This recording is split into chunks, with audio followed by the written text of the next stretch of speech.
Hello, this is the job aid for the New York City Used Car Consumer Bill of Rights, Financing Disclosure Form, and Used Car Contract Cancellation Option Form issued by the New York City Department of Consumer Affairs.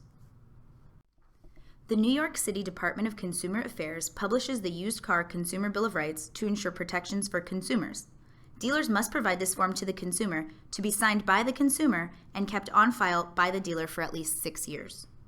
In the rest of this guide, we will discuss the Financing Disclosure Form and the Used Car Contract Cancellation Option Form, documents that accompany and are supported by this Bill of Rights. We want to ensure that dealers know how to complete these forms with ease and that consumers are receiving the information they need to make informed decisions. Let's get started. The Financing Disclosure Form is a 2-page document that should be accurately completed by the dealer, mostly using information from the retail installment contract. Let's go over filling out this first page. First, enter dealership information in the licensee section. Dealers will already know this information, such as their DCA license, phone number, and website, but some information can be found on the retail installment contract. Next, enter buyer and co-buyer information as applicable. Input vehicle information, which can be found under description of property. Don't forget to add the date and finance company.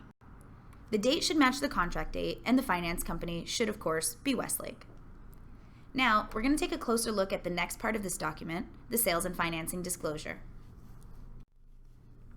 The sales and financing terms of the financing disclosure form should be completed using information from the truth in lending disclosure and itemization sections of the retail installment contract. Let's start with the sales terms. The cash price of the vehicle without add-on products and before sales tax goes here. Next, enter taxes, and below that, add in the trade-in amount if applicable. Enter the estimated total fees, which can be tallied up from lines M through Y on the itemization shown here. Last, under the sales terms, input the total cash price without add-ons by calculating automobile cash price plus sales tax minus trade-in amount plus fees. Moving on to the financing terms, add the cash price you just calculated plus the finance charge to calculate the total sales price. Next, add cash down payment, term, and APR.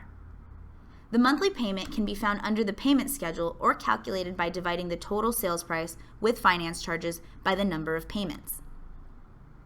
This payment amount will be different if there are add-on products and services, and we'll address this in the next slide.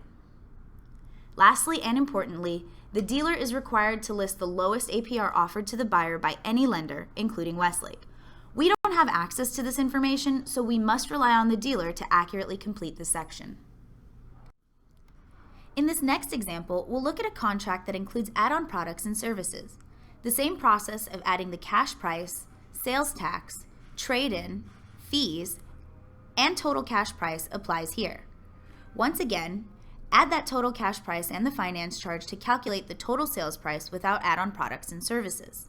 Include cash down payment, term, APR as listed on the contract, and the lowest APR offered. In order for dealers to calculate a monthly payment without add-on products and services, they may need to keep the buy program software open. This will allow them to easily add or remove products to see how the monthly payment is affected. It's also the most efficient way to get this information, as the alternative is to apply a complex formula that accounts for interest. In our previous example, no add-on products were included. Therefore, the monthly payment on the contract and on the financing disclosure form were the same. So here's a helpful hint. If there are any add-on products or services on the contract payment would be higher than the payment amount listed on the financing disclosure form. If add-on products and services are included in the contract, they should be listed on page 2 of the financing disclosure form. The payment listed here will include the additional products and will be followed by the total sales price with all selected add-on and financing charges. If necessary, itemize each additional add-on and complete by calculating the total sales price after all products have been added. Lastly, have the buyer or buyers sign and date to acknowledge that this document was received and reviewed. New York City gives consumers the right to cancel a used car contract within 2 weekdays of initial purchase.